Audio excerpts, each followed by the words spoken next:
Hi, நான் உங்கள் doctor Samson பேசுகிறேன். So IPL 2025. ஸோ ஐபிஎல்னாலே ஒரு காலகட்டம். கிரிக்கெட்னாலே இப்போ வந்து ஐபிஎல் தான் கிரிக்கெட்னு என்னை பொறுத்த வரைக்கும் இருக்குது. ஏன்னா இன்டர்நேஷனல் கிரிக்கெட்டில் பார்த்தீங்கன்னா திடீர்னு ஓடிஐன்னு போட்டு 3 நாள் உட்காந்து இழுத்துறாங்க. நம்மளுக்கு பார்க்க டைம் கிடைக்க மாட்டேங்குது. T20ங்கிற ஃபார்மேட் மாத்திரம் தான் இப்போ வந்து நல்லா இன்ட்ரெஸ்டிங்காக இருக்குது. அஃப்கோர்ஸ் டெஸ்ட் கிரிக்கெட் வந்து வேறு பேட் அண்ட் பாலுக்கு இடையில ஒரு போட்டி இருக்குது. பட் T20 அதுவும் எஸ்பெஷலி ஐபிஎல்லில் வந்து சுற்றி நிறைய கிளாமர். அதே மாதிரி நம்ம கலி கிரிக்கெட்டில் வந்து ஏகப்பட்ட ரூல்ஸ் வச்சுருப்போம். திடீர்னு அந்த பேட்டை இவன் வச்சுருக்கானா அவன் வந்து ஓப்பனிங் பேட்டிங் ஆடணும்.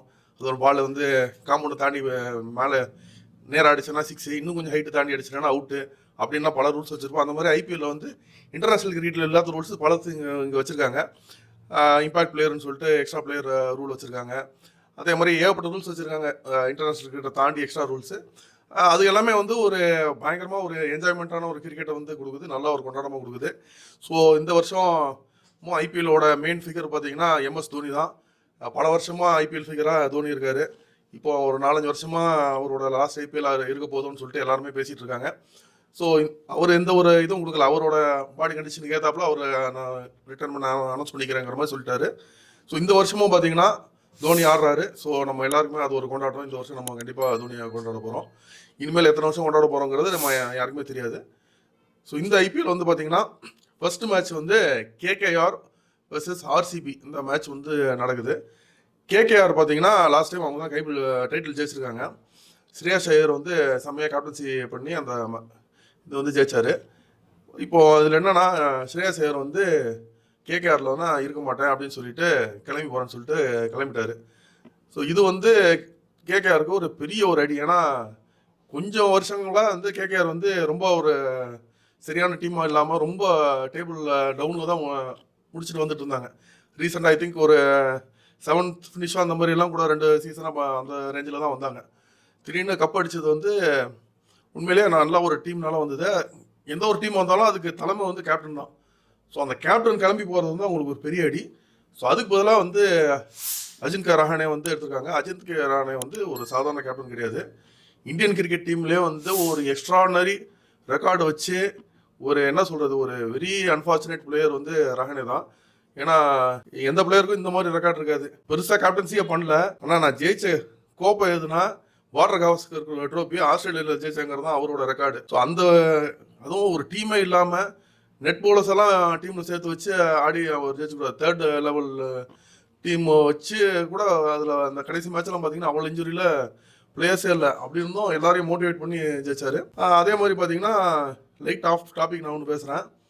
இந்த வருஷம் வாட்டர் கவாஸ்கர் ட்ரோஃபியில் வந்து எதுக்கு ராணையை கூட்டிகிட்டு போகலன்னு எனக்கு ஒன்றுமே தெரியல. அதே மாதிரி புஜாரா இவங்க 2 பேரும் பார்த்தீங்கன்னா டெஸ்ட் பேட்ஸ்மேனு. இந்தியாவில் என்னென்னு நினச்சாங்க தெரியல. டெஸ்ட் கிரிக்கெட்டும் T20 மாதிரி ஆடணும்னு சொல்லிட்டு எல்லாம் T20 பிளேயர்ஸ் தான் கூட்டிகிட்டு போயிருக்காங்க. ப்ராப்பர் டெஸ்ட் பேட்ஸ்மேன் வந்து ரஹானே டெக்னிக்கல் பேட்ஸ்மேனு, புஜாராவும் டெக்னிக்கல் பேட்ஸ்மேன். இவங்க 2 பேரும் ஏன் கூட்டு போகலன்னு தெரியல. So coming back to IPL, ரஹானேவால் வந்து ஒழுங்காக அடிக்க முடியுமா அடிக்க முடியாதாங்கிறது ஒரு கேள்வி நிறைய பேர் இருந்துச்சு. அவர் T20லையும் கலக்குவாங்கிறது சிஎஸ்கேக்கு ஆடும்போது அந்த அளவுக்கு சூப்பராக ப்ரூவ் பண்ணிட்டாரு. பட் ஒரு பெரிய மெகா ஆக்ஷன் இந்த மாதிரிலாம் வரும்போது நம்மளால் எல்லா பிளேயர்ஸையும் வந்து தொடர்ந்து வச்சுட்டே வர முடியாது. வருஷம் ஒரு மினி ஆக்ஷன் மாற்றி வரும்போது ஒரு பிளேயர்ஸ் எல்லாம் நம்மளை விட்டு வெளில போக தான் செய்வாங்க. ஸோ இப்போ ரஹானே வந்து கேகேஆருக்கு ஆடுறாரு, கேப்டன்சி ஆடுறாரு. ஒரு சாதாரண விஷயம் கிடையாது. கேகேஆரில் பார்த்தீங்கன்னா ஒரு முக்கியமான ஆளுங்க பார்த்தீங்கன்னா எஸ்பெஷலி அவங்க போலிங்கில் வந்து ஒரு மிஸ்ட்ரி ஒன்று இருக்குதுங்க. நரேன் ஒரு மிஸ்ட்ரி ஸ்பின்னர் இருக்காரு. அதுக்கப்புறம் வருண் சக்கரவர்த்தி ஒரு மிஸ்ட்ரி ஸ்பின்னர். இது 2 ஸ்பின்னர்ஸும் பார்த்தீங்கன்னா ஒரு எந்த ஒரு பேட்ஸ்மேனையும் வந்து இது பண்ணலாம். அதுவும் புதுசாக ரூல் பண்ணிருக்காங்க. செகண்ட் பேட்டிங் பண்ணுறாங்களா, செகண்ட் இன்னிங்ஸ் போகும்போது 10th ஓவருக்கு மேலே வந்து பாலை வந்து சேஞ்ச் பண்ணலாம். அதே கண்டிஷன் 10 ஓவர்ஸ் ஓல்டு பால் மாதிரி உள்ளது வந்து ட்ரையான ஒரு பாலை கொடுக்கலாம் அப்படிங்கிற மாதிரி புதுசாக ஒரு கண்டிஷன் வந்துருக்காங்க. நான் ஏற்கனவே சொன்னேன் கலி கிரிக்கெட் மாதிரி ஐபிஎல்ல வந்து அவங்க இஷ்டப்படி என்ன ரூல்ஸ் வேணாலும் போடுவாங்க. இன்டர்நேஷனல் கிரிக்கெட் இல்லாத ரூல்ஸு. ஸோ அந்த மாதிரி ஒரு ரூல் போட்டிருக்காங்க. இது வந்து கேகேஆருக்கு பயங்கர ப்ளஸ்ஸாக வந்து அமையும். அதே மாதிரி இன்னொரு டீம் எது வந்து எதுக்கு ப்ளஸ்ஸாக அமையணும், சிஎஸ்கேக்கும் அமையும்னு வச்சுங்களேன். ஏன்னா பால் வெட் ஆயிடுச்சுன்னா ஸ்பின்னர்ஸ்க்கு தான் ரொம்ப கஷ்டமாக இருக்கும். அஃப்கோர்ஸ் ஃபாஸ்ட் பவுலர்ஸ்க்கும் கொஞ்சம் கஷ்டம் தான். ஸ்பின்னர்ஸுக்கு ரொம்ப கஷ்டம், அவங்களால போடவே முடியாது. ஸோ இப்போ பால் சேஞ்ச் ஆகும்போது ஈவன் சப்போஸ் செகண்டாக வந்து கேகேஆர் போலிங் போட்டிருந்தா கூட வருண் சக்கரவர்த்தியோட எஃபெக்டிவ்னஸ் சூப்பராக இருக்கும். சுனில் நாராயணோட எஃபெக்டிவ்னஸ் பயங்கரமாக இருக்கும். ஸோ இந்த மாதிரி ஒரு பயங்கரமான டீமு அவங்களோட ஹோம் கிரவுண்டு ஈடன் கார்டன்ஸில் ஆடுறாங்க. ஸோ அவங்களுக்கு நிறைய ஒரு ப்ளஸ் இருக்குது. ஆர்சிபி சைடு பேசணும்னு வச்சுங்களேன். போன வருஷம் ஆர்சிபி வந்து ஒரு பயங்கர காமெடி பண்ணிட்டாங்க. ஏன்னா ஃபஸ்ட்டு ரொம்பவே டவுன் இருந்தாங்க. மேலேயே வரமாட்டாங்க, ஃபஸ்ட்டு டீம் வந்து எக்ஸிட் ஆக போகிறது ஆர்சிபின்னு இருக்கும்போது இன்னும் ஒரே ஒரு லாஸ் வந்தால் எக்ஸிட்டுங்கிற மாதிரி இருந்துச்சு.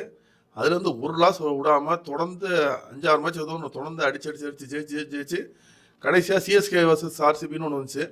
இது என்ன காமெடி ஆயிடுச்சுன்னா டூ ஆர் டை சிச்சுவேஷன் ஆயிடுச்சு. ஏன்னா சிஎஸ்கே ஆர்சிபியில் ஒரே ஒரு ஆள் தான் மேலே போக முடியும்னு இருந்துச்சு. அதில் வந்து ஆர்சிபி ஜெயிச்சு ஆல்மோஸ்ட் கப்பை ஜெயிச்ச மாதிரி அந்தளவுக்கு சிஎஸ்கே மேட்ச்சில் கொண்டாடிட்டாங்க. அது என்னமோ அது வந்து நீங்கள் வந்து உங்கள் சாம்பியன்ஷிப் அந்த ட்ரோஃபி அடையிற வரைக்கும் நீங்கள் வந்து உங்கள் ஜாப் முடியல, நீங்கள் ஜஸ்ட்டு பிளே ஆஃப்க்கு தான் போயிருக்கீங்க. அதை வந்து ட்ராஃபி ஜெயிச்ச அளவுக்கு கொண்டாடிட்டாங்க. நேரம் அடுத்த மேட்ச் தோத்துட்டு வெளில வந்துட்டாங்க. ஸோ அதுலேயும் பார்த்தீங்கன்னா ஒரு captaincy change of two pluses இப்போ பெங்களூர்ல இல்லை. ரஜித் பட்டிடாரை வந்து கேப்டன் ஆக்கியிருக்காங்க. அதில் நிறைய பேர் ஒரு கேள்வி வரும், திரும்ப ஏன் கோலி கேப்டனாக வந்துருக்கலாமேன்னு. ஸோ அவர் வந்து கேப்டனாக இருக்க மாட்டேன் அப்படின்னு சொல்லிட்டு இருந்தார். இப்போ கேப்டன்சி வந்து கோலி எடுப்பாருங்கிற மாதிரி ஒரு கேள்வி வந்துச்சு. பட் அவருக்கு கேப்டன்சி எடுக்க மாட்டேங்கிற மாதிரி அவர் சொல்லிட்டாரு. ஸோ ஒரு புதுசாக ரஜித் பட்டிடார்கிட்ட வந்து கேப்டன்சி கொடுத்துட்டாங்க. அப்புறம் ஸ்லோவர் லெவல் ஆஃப் கிரிக்கெட்டில் வந்து கண்டிப்பாக ஒரு கப்ஸ் எல்லாம் ஜெயிச்சிருக்காரு. ஸோ அவர்கிட்ட வந்து அந்த பொட்டன்ஷியல் இருக்குது. அவருக்கு ஃபர்ஸ்ட் ஆஃப் ஆல் என்னென்னா அந்த பெரிய பெரிய பிளேயர்ஸு, கோலி மாதிரி ஒரு பெரிய பிளேயரு, இவங்களுக்கெல்லாம் வந்து கீழே எப்படி ஆடி அந்த பிளேயர்ஸ் எப்படி இவர் கேப்டன்சி பண்ணுவார், அதுங்கிறது அவருக்கு ஒரு பெரிய சேலஞ்சு. ஸோ அது எப்படி பண்ணுறாங்கிறது நம்ம மேட்ச் பார்த்தா தான் தெரியும். பெங்களூர் டீமே நல்லா ஸ்ட்ராங்கான டீமு. ரீசெண்டாக பார்த்தீங்கன்னா அவங்க ப்ராக்டிஸ் மேட்ச்சில் 320 ரன்ஸ் அடிச்சிருக்காங்க. இது வந்து உண்மையிலேயே அவங்க பேட்டிங் வந்து அந்தளவுக்கு ஸ்ட்ராங்காக இருக்குங்கிறது ஒரு சைடில் தெரிஞ்சாலும் அவங்க போலிங் அந்தளவுக்கு வீக்காக இருக்குங்கிறது இன்னொரு சைடில் தெரியுது. பொதுவாட்டே வந்து ஆர்சிபி போலர்ஸ் ரொம்ப வீக்குன்னு சொல்லிட்டு பல வருஷமாக சொல்லிட்டு இருந்திருக்காங்க. ஸோ இந்த வருஷம் எப்படி ஆக்சுவல் மேட்சஸில் அவங்க போலர்ஸ் வந்து ப்ளே பண்ணுவாங்கன்னு நம்ம பார்க்கணும்.